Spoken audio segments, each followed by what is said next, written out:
it's a bad idea, but how can I help myself? Been inside for most this year, and I thought a few drinks, they might help. It's been a while, my dear, dealing with the cards life dealt. I'm still holding back these tears, well, my friends are somewhere else. I pictured this year a little bit different when it hit February. A step in the bar, it hit me so hard, oh, how can it be this heavy? Every song reminds me you're gone, and I feel the lump form in my throat, 'cause I'm here alone, just dancing with my eyes closed. 'Cause everywhere I look, I still see you, and time is moving so slow, and I don't know what else that I can do, so I'll keep dancing with my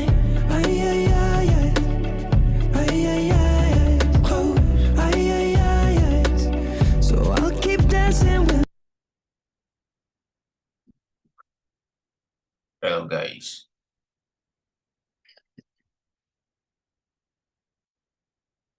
welcome to another special explanatory edition of the Fipa model. So we have had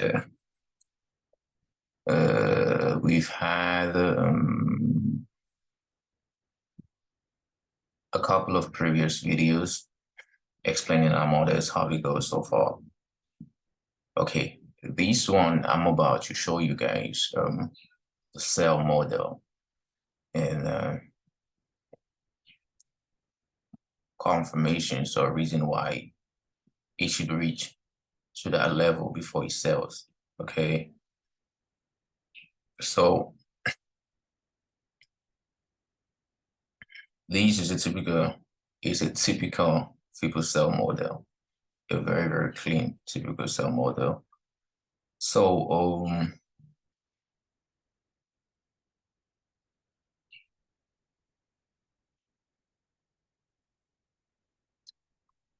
so when we break it down to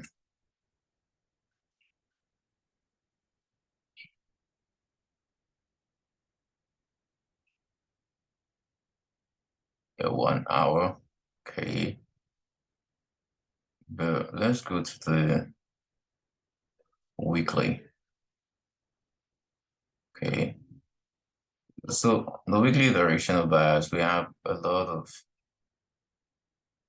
buy pressure, right? We'll have a lot of buy pressure on the upper side, okay, and there's a high probability that the market should reach at these levels this upcoming week. Okay, but this market should buy aggressively to take out these equal highs on the weekly time frame, and these weekly highs of this weekly time frame and bounce off of these sell order block before we see an aggressive sell on USD JPY. So we go to the monthly. You see that on the monthly already we are at this level. We are already at the monthly bullish order block, right? So the market is literally getting a lot of momentum from here. That's why it's pushing from here to the upside, okay? But we've seen this rejection on the monthly order block, and it hasn't break this area, this monthly bullish order block that we have here below. So anytime the monthly candlestick sit below that zone, it comes back above and it closes above, and you see the bull pressure takes over the market, right? And then comes this April candle that opened and dipped below, also been respected. This other block here, I didn't go, went back above. Now we go to the weekly time frame. We're seeing that the bull is still in control, seeing how like last week closed, and last week sold up to this level, but managed to close above these weekly order block, right? Managed to close above, giving us multiple confirmations that this market is about to buy, actually. But there's still a but, okay? Won't just buy that because the market is giving us multiple confirmation that it's going to buy.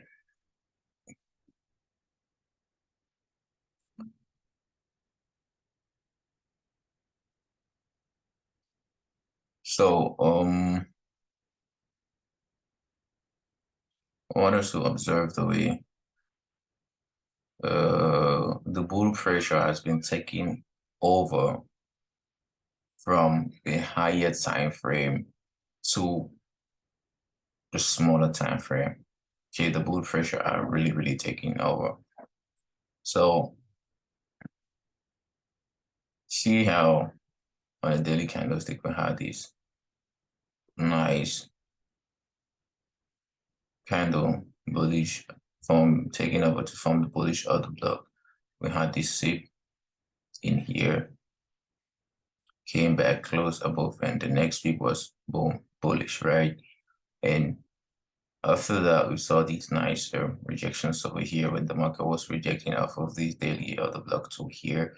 After it has taken out these daily highs. Okay, so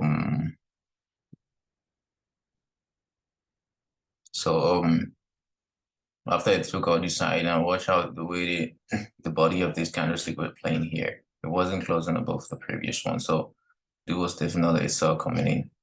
So the market sold, but look how you respected 50% of these bullish order block, right? Respected 50%. This kind of didn't close 50% in this bullish order block. Because if we take this measure, you see, this candle closed above this 50% level, 0.5. So the bull is still in control. And ever since then, the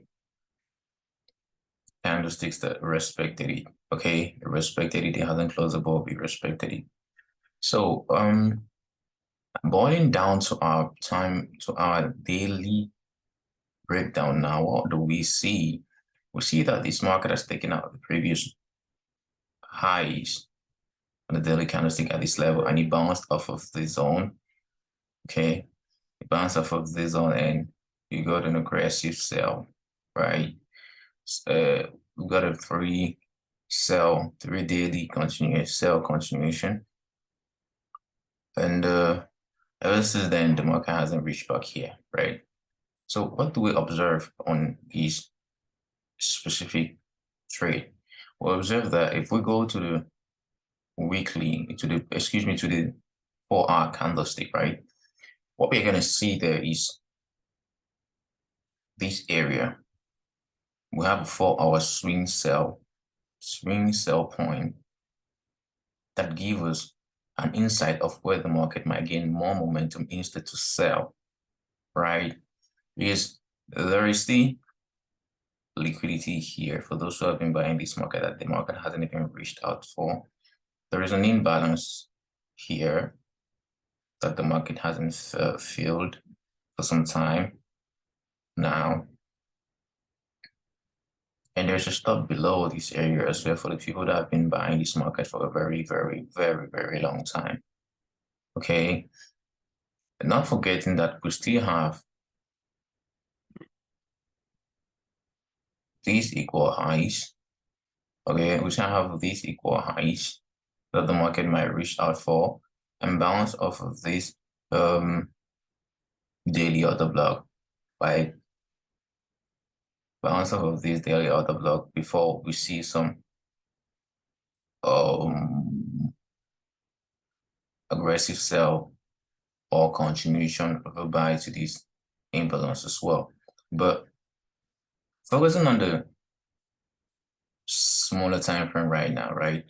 Well, this is a typical sell model this is a typical Fipa sell model. Okay, this is a Fipa sell model because look at this area. Okay, observe this area. Okay, and when we break it, we go down to the 4-hour candlestick. We see that we're already starting to have some rejections over here. Okay, trying to lure sellers in the market, but still, this area already is a sensitive rejection area for a sell coming in. But before the sell needs to happen, what does it need to do? We need to lure more buyers that the market is more liable to push above. Okay, so while luring more buyers, what we do, we instead push this market to our entry. Again, our entry will be this nice swing 4-hour sell of the block, right? Now, the reason why I put in our stop right above this area, would have put it also here.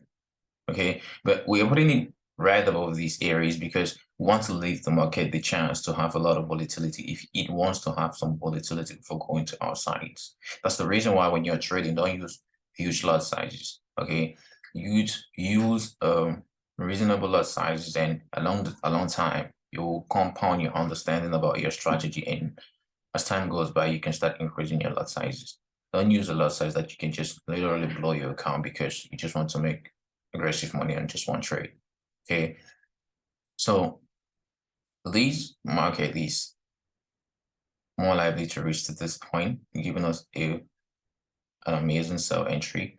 And also another reason why our stop is here, right, is because the market has already taken out these highs.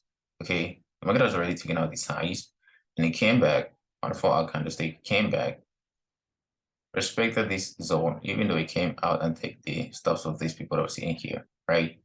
Now look at what happened after that. After that taking out, it came back. What did it do? It come back, tested these highs, and sold aggressively, right? Bouncing off of this other block. Okay, so there's no chance this market should reach at this area anymore unless it wants to keep going on the upside. And this is one of the ways that I use to understand a shift in direction of bias and adapt with the trend instead of trying to force my mentality to go with what I expect. Because if this market comes back above to this zone, okay, I want to be looking for more buying opportunities and even sales opportunities. So I'll be out of this market, but still looking for buyers opportunity, no more selling. Okay, so this market has already taken out this high, came back below, sleeping the 2 years, sold aggressively. Okay, but now before the market needs to, the market can't just keep selling. If not, there will not be liquidity in the market for the market to take out. So what does it do? We need to retrace a little bit, gain more momentum before sell. Okay, now when it's selling, our normal first TP will be here, and our second take profit will be here, right? Here, and our third take profit can be here or somewhere below. Okay, that is what I want to see this market do.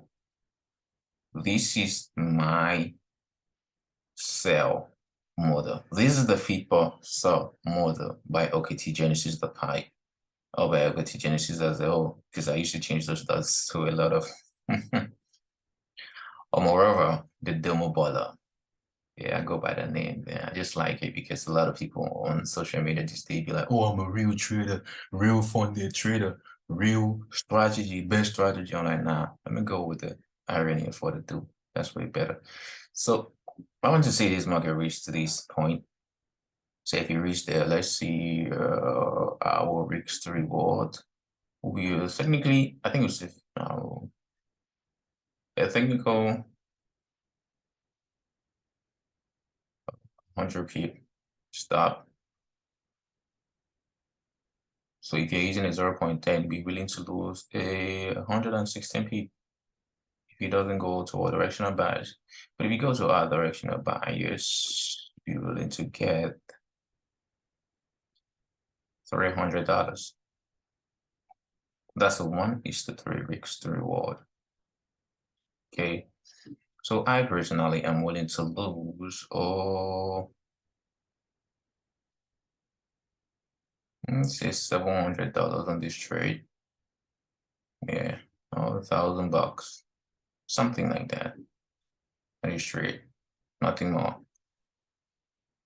But my target is, I want a minimum risk to reward of at least 1:2 or 1:3. Why not? Just gotta hold for some time. So that is what I want to see this market do in the upcoming week, and I'm going to make a video for the continuation of these. So we observe together how the market play out and why the market will continue selling on the Fipa sell model, or explaining. I'll just do a technical continuation of the sell model and see how the market unfolds to our direction of buy, or better still, if there's any possibility that we are wrong, we might flip it onto our advantage and try to adapt with the flow instead of trying to force our ideology for the market to respect it. So this is what I want to see in USD JPY. Now, not forgetting the fact that gold also is in a very, very technical area where might have a little bit of sell to this area to gain some momentum before the buy. Why do I have these here, right? Because if you go to the weekly time frame on gold, okay, you see that the weekly time frame on gold, it was more bullish and it closed above this previous weekly high. It took out this previous weekly high. And there's been liquidity here that the market hasn't reached for since 2022. And also here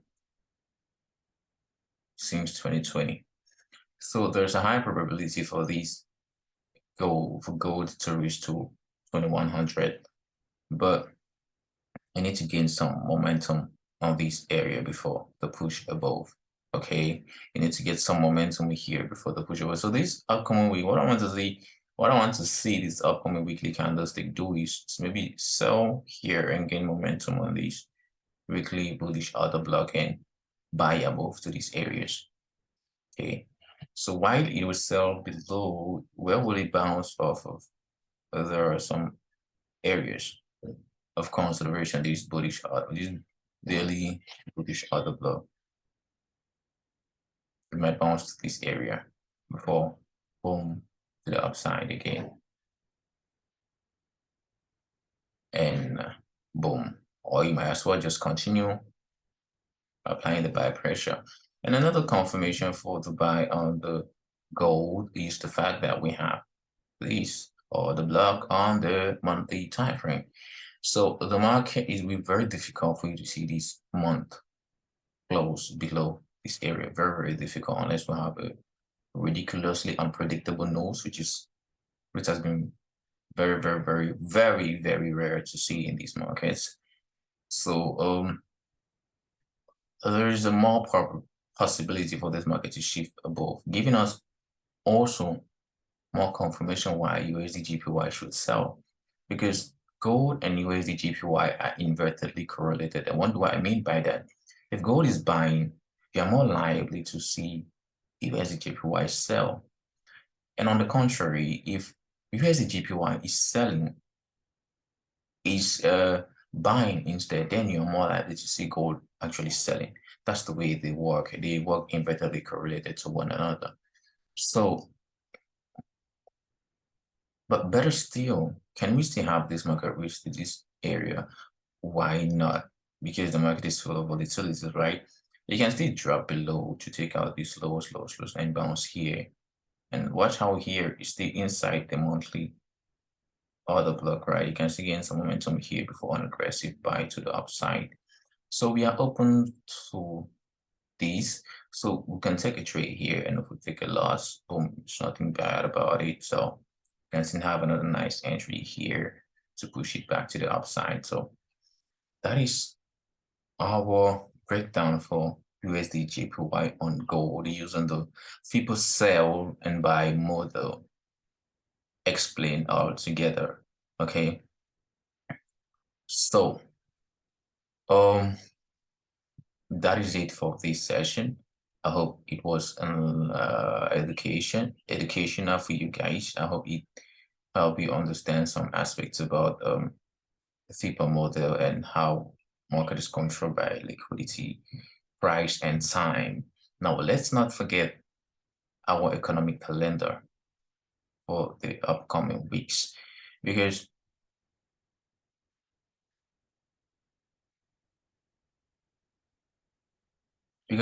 for this upcoming week, we have bank holidays on Monday, a lot of bank holidays on Monday. And Tuesday, we have little to no impact news. Now, watch out on Wednesday, we'll have aggressive news. We'll have CPI on Wednesday, right, at 1 p.m. market opening. And 3 p.m. as well, we'll have news. We'll have USD news at 1:30, New York market opening. And we have also news again at 3 p.m. GMT, of course. So there's a lot of news. We'll have news again on 4 p.m. We'll have news again at 6 p.m., 7 p.m. Come on now. There's a lot of volatility coming into this market this week. So you might as well play safe, not trade during this period if you're not a huge fan of news, trading news and volatility. But for those who trade news and volatility, this is a crazy day for them.